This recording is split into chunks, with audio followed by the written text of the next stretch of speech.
People often forget that Pokemon was supposed to end after Generation 2. Johto, to a lot of fans, is looked at as one of the best generations of all time, but is it really that good? After the incredible success of Pokemon Red, Blue, and Yellow, the Pokemon Company knew they had to make another game. But they couldn't just have another game in the Kanto region, they had to have more, which introduced us to the land of Johto for the first time. And like a lot of people, I love this region. So we're rating every part of this region, starting off with the design. The game begins in a very similar way to the last Pokemon games. In your bedroom on the day you're going to get your first Pokemon. Professor Elm is sending you on a mission, and to do so, he's giving you the choice of one of 3 starter Pokemon, being Chikorita, Cyndaquil, or Totodile. I'm a big fan of the Johto starters. I can't say they're my favorite of all time, but they're definitely not bad. And once you pick your starter Pokemon, you head on your journey to Mr. Pokemon's house. Mr. Pokemon is actually his name. That's like going to college and your professor's like, "Good afternoon, class. I am Professor Business, and today we are going to be learning sociology." On your way back from Mr. Pokemon's house, you run into this redheaded boy who has an attitude problem. You find out that shortly after you left Professor Elm's house, he broke in and stole a Pokemon, and you quickly report him to the police, which they do nothing about.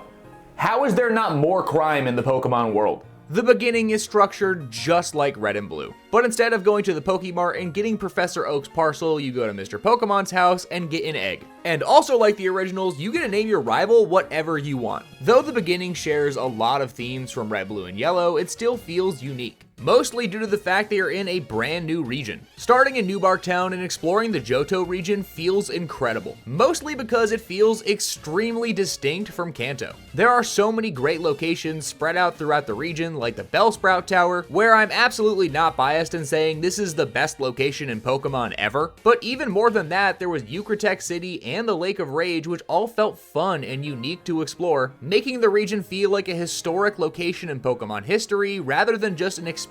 Every part of Johto feels like it's full of ancient history to the Pokemon world that I absolutely love. The biggest problem though is that Johto is very small. This is something that I'll touch on a couple times here and there, but Johto as a region is not very big at all. You can beat through the entire region in a few hours, and the only thing I want when I'm playing a Johto game is more. So even though there's so much variety, atmosphere, and iconic locations, it just feels like an underserved amount. And I understand this was supposed to be the last Pokemon game ever, which led them to underserve the amount of new content in favor for adding back the entirety of Kanto. And I understand that hindsight is 20/20, but looking back, it's just unfortunate that even though there is so many great things in the Johto region, there's really just not enough, giving this a 6 out of 10 on region design.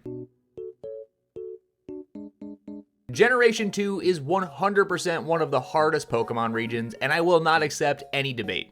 But what about the level curve? I will throw this at you as hard as I possibly can. All right, I get it. I'm cool. And it doesn't matter if you're playing Gold and Silver, Crystal, or HeartGold and SoulSilver, they all have a relative level of difficulty that remains pretty consistent. The early game is fairly easy and straightforward. Getting your starter Pokemon, going to Mr. Pokemon's house, and pretty much everything up until the first gym is a cakewalk depending on what starter you pick. If you're a reasonable person and you pick Totodile or Cyndaquil, you're going to have a cakewalk. The first gym leader is Faulkner, and he uses flying type Pokemon, and none of them are really that big of a challenge. It can be a little difficult if you pick Chikorita, but there are plenty of Pokemon that you can catch on the way to make this a null factor. And the early game is pretty much a cakewalk until you get to Goldenrod City and the third gym, where for decades, Whitney and her milk tank have turned men and women alike into victims. And from this point on, the rest of the game is decently challenging, nothing that's gonna make you want to punch a hole in your wall, but also not a cakewalk. I think Johto finds the perfect balance for being both challenging enough for returning players and accessible enough for new players that everyone can have a good time. At no point was there a staggering lack of good Pokemon to catch and use on your teams, and there are certain points in the game that I would go as far to say as are pretty challenging. After the whole Ampharos debacle with the 6th, 7th, and 8th gyms, there's a solid stretch of the game that is pretty challenging. The Olivine City gym, led by Jasmine, can absolutely shut down your team if you're not ready, but luckily this isn't a point that will wall you off completely from the game, because you can go and do other things and come back to this gym. At this point in the game, you can go all the way up to the Lake of Rage and catch the Red Gyarados and fight Team Rocket, which is nice because you're not hard stuck having to grind wild Pokemon. If you're having a hard time, you can go continue the story and come back. The 7th gym in Mahogany Town is led by Price, using a bunch of Ice-type Pokemon, and I can't say it's that hard, but it's also not super easy. And the 8th gym in Blackthorn City is a decent challenge using Dragon-type Pokemon, which are decently annoying if you don't have an Ice-type, but I would say the last 3 gyms in Johto are some of the hardest gyms in the Pokemon series, easily giving this a 9 out of 10 in difficulty. There were so many great new Pokemon added to Johto that I absolutely adore. There were the starters, Crobat, Heracross, Togepi, Politoed, Wooper, and so many more that all showed off that Pokemon was still able to make some iconic designs. I love all 100 new Pokemon they added. It just stinks because nobody uses them. A reoccurring theme throughout the entirety of Johto is that barely any of the trainers use the new Pokemon. Between all 8 gym leaders in the Johto region, you battle 23 different Pokemon. And out of all of them, only 4 of them are the new Johto Pokemon, being Whitney's Miltank, Jasmine's Steelix, Price's Piloswine, and Claire's Kingdra. Every single other Pokemon is just a Kanto Pokemon that these trainers use. And I get it, these regions are connected and they share one geographic location, so of course there's going to be a lot of carryover Pokemon from Kanto in this game, but there were so many good Pokemon they could have used. They easily could have given Bugsy a Heracross and not have it been an issue. But this has always been a weird choice to me that I've never understood.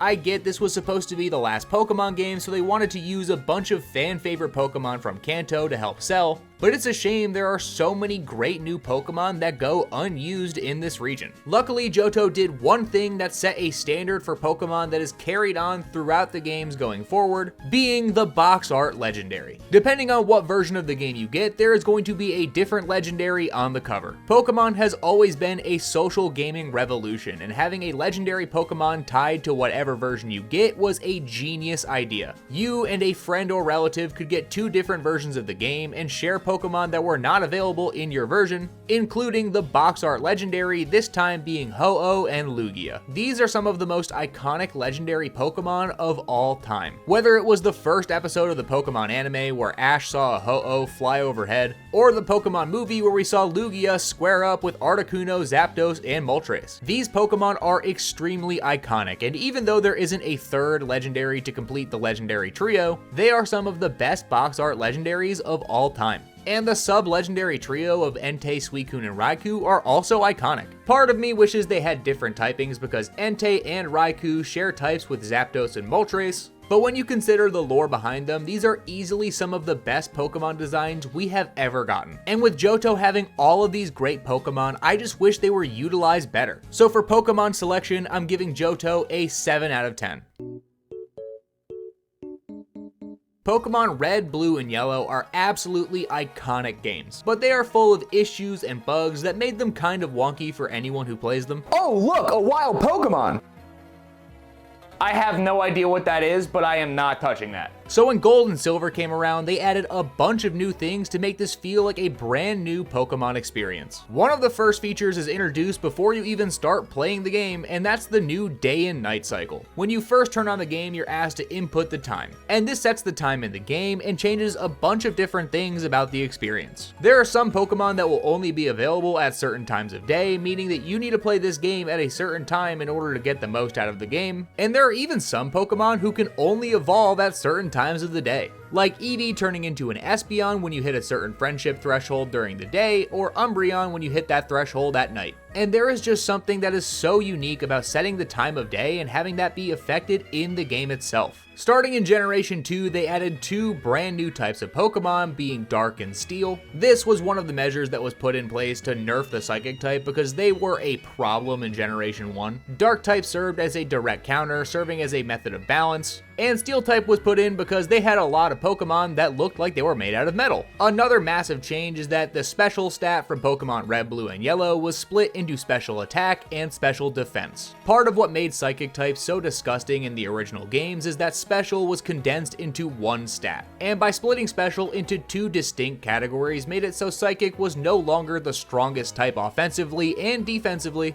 helping to balance it out and make all types feel more or less equal. Though it wasn't available in Gold and Silver, starting in Pokémon Crystal and beyond, you were able to play as a female character, which only serves as a cosmetic change, but it helps a lot of people identify more with the character they're playing as, so I like that change. Similar to the day and night cycle, there were daily events that take place on given days of the week. Like on Tuesdays, Thursdays, and Saturdays, there is a bug catching contest, which allows you to catch some pretty unique Pokemon for a prize. They added the ability for Pokemon to hold items in battle, which over the years has had a range of effects, going from giving buffs to certain Pokemon having edible items, or Mega Evolutions that require a Mega Stone in order to use, all of which would not be possible if held items were not added in Gold and Silver. The new Pokemon Daycare allowed breeding Pokemon for the first time, which was helpful for getting the new Pokemon they added like Pichu, Cleffa, and Igglybuff, but it also allowed Pokemon moves to be passed down through breeding, which helped build Pokemon Competitive into what it is today. Right alongside Pokemon breeding, there was now gender differences in certain Pokemon. This was already kind of the case with the Nidoran line in Generation 1, but now it affected every Pokemon, except for the legendaries for some reason, which I don't understand. But arguably, the most iconic change of all time came with the brand new shiny Pokemon.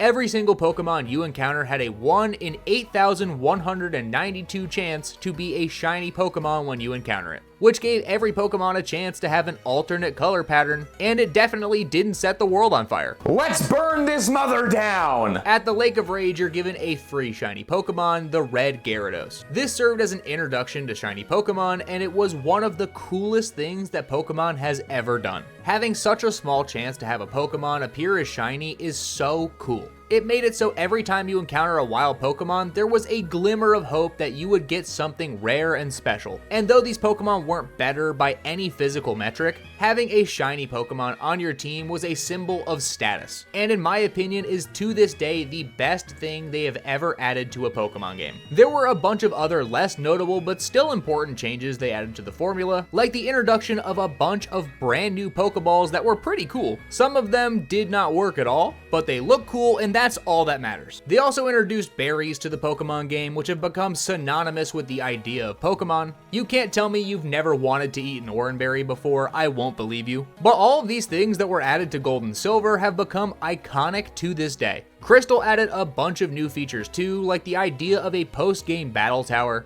giving us our first post-game battle institution that has become popular in the series going forward. It was the first time we saw Pokemon get animated sprites, which have been in most Pokemon games since. And like I said before, you can now play as a female trainer. And in HeartGold and SoulSilver, you were able to walk with any Pokemon that you wanted behind you. This includes every single Pokemon from Generation 4 and back, and all of their shiny forms. Generation 2 added arguably the most new content we have ever seen in a Pokemon game, and did a phenomenal job blending it together with the original content to make something that felt like an expansion rather than an entirely new experience, easily giving Johto a 10 out of 10 in changes. But now it's time to look at the games themselves to see if they are as good as the sum of their parts.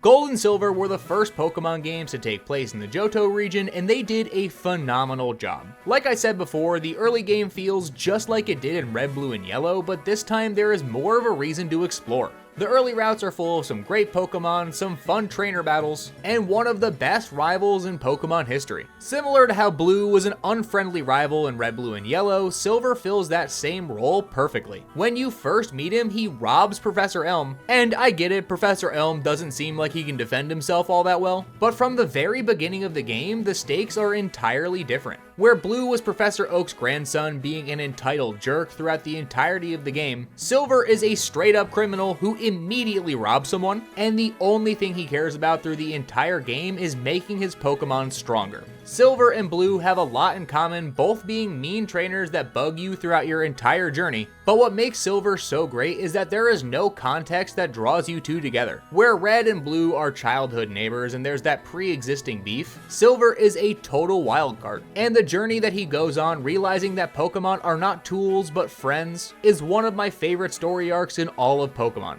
And having a great rival like this made Gold and Silver all the more fun to beat. These games also serve as a direct sequel to Red, Blue, and Yellow, taking place 3 years after the events of those games. During Red, Blue, and Yellow, you defeat Team Rocket, sending them into hiding, but they didn't fully disperse. Giovanni, the leader, went into hiding, and the remnants of Team Rocket still want him to come back and take over the world. Led by Archer, Team Rocket hopes to bring Giovanni back into the spotlight and continue their work. And during the game, you run into Team Rocket time and time again, seeing them up to their nefarious tasks, whether it's cutting off Slowpoke tails in the bottom of a well, or taking over the entirety of Goldenrod City. They are around and they are as annoying as ever. I am a big fan of Team Rocket and their down-to-earth mentality of causing trouble, because they managed to strike a perfect balance between being a villain organization that is threatening, but not to the point where they're going to destroy reality itself. And even though I'm a big fan of Team Rocket, there's still the underlying feeling that there's no reason that I should be taking them on myself. There should be other trainers or the police who are willing to do it. And whatever character you're playing as seems to just fall into the role of dealing with this issue.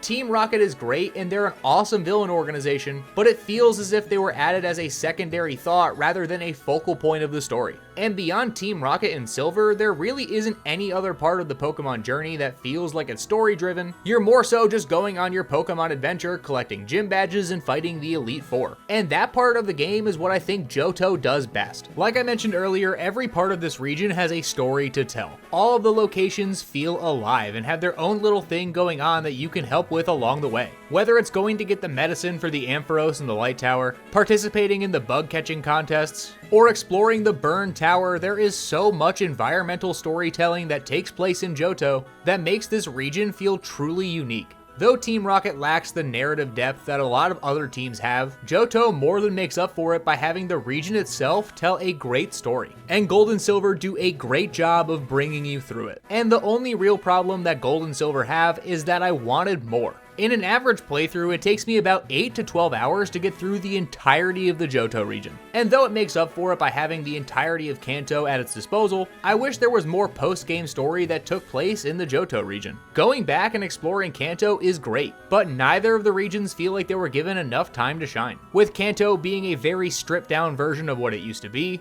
and Johto being so short. Luckily, when you put it together, there's a ton of content to go through that all culminates in the ending battle against Red that is one of the most legendary Pokemon battles of all time. Being able to take on the protagonist from the earlier games is something that no other Pokemon game has tried to do, and I love it so much. Fighting Red's team of extremely strong and well-balanced Pokemon is a challenge for any Pokemon trainer, whether you're new or returning. And doing it on top of Mount Silver, a post-game location, is the icing on the cake. Overall, I think Gold and Silver are really good games. Though they're overshadowed by the other games that take place in Johto, I think they're still worth checking out because there's a lot that make these games special. And it's unfortunate that these versions have been pushed to the side for the more modern games, because they are still very good to this day. So I'm giving Pokemon Gold and Silver a 7 out of 10.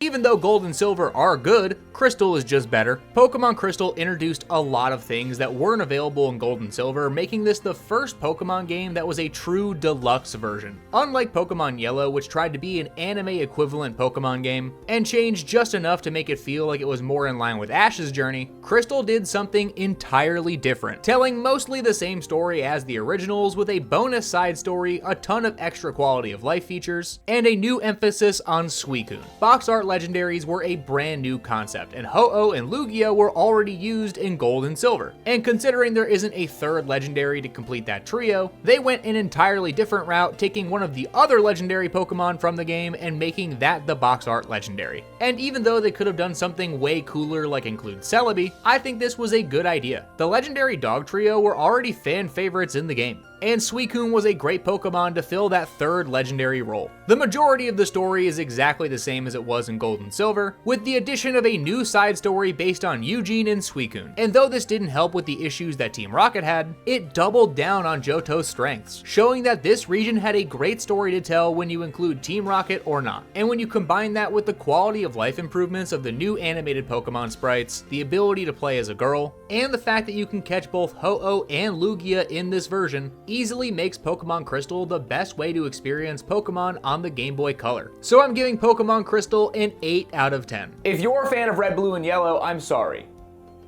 That I'm not.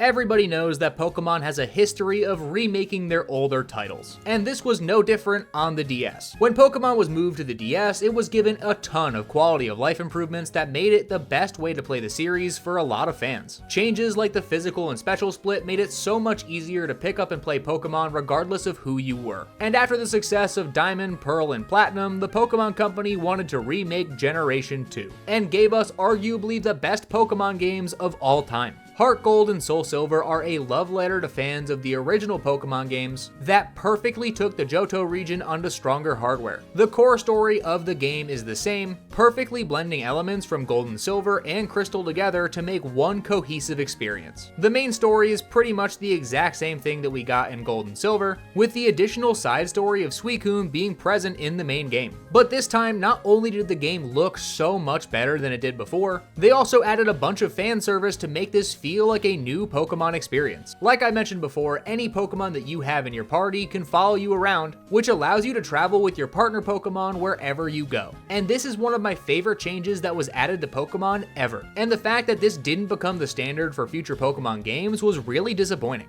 I understand it's an intense feature allowing any Pokemon to walk right beside you, but in my opinion, the immersion that it adds is well worth the sacrifice. These games also had a really unique feature that hasn't been attempted since, with the brand new Pokewalker allowing you to take your Pokemon on the go with you and train them up just by walking around. The Pokewalker allowed you to take a Pokemon and walk around with it, increasing its strength in battle, and this is a very strange thing to include with a Pokemon game, but it's things like this that are missing from modern Pokemon games that made them truly special. You could easily add this as a feature for any modern Pokemon game by adding something to Pokemon Home to allow you to track your steps, and I think that would be an awesome idea. It might not be the most groundbreaking feature, but I do think it's worth noting that they were doing some really cool things during this time. And as far as remakes go, Pokemon HeartGold and SoulSilver are incredible. They did a great job keeping the form of the original Johto games intact, while enhancing it to feel like a modern experience. They didn't remove the challenge, making it too easy for anyone to beat through the game. They just brought the fan favorite Generation 2 games onto modern hardware with a bunch of quality of life changes, making arguably the best Pokemon remake of all time. And for that reason, I'm giving HeartGold and SoulSilver a 9 out of 10. So when you put it all together, yeah, Johto was really that good. Even though it was supposed to be the last Pokemon game and it's far from perfect, they did a lot of things to make this a truly special experience. I always find myself going back to the Johto games because they are so much fun.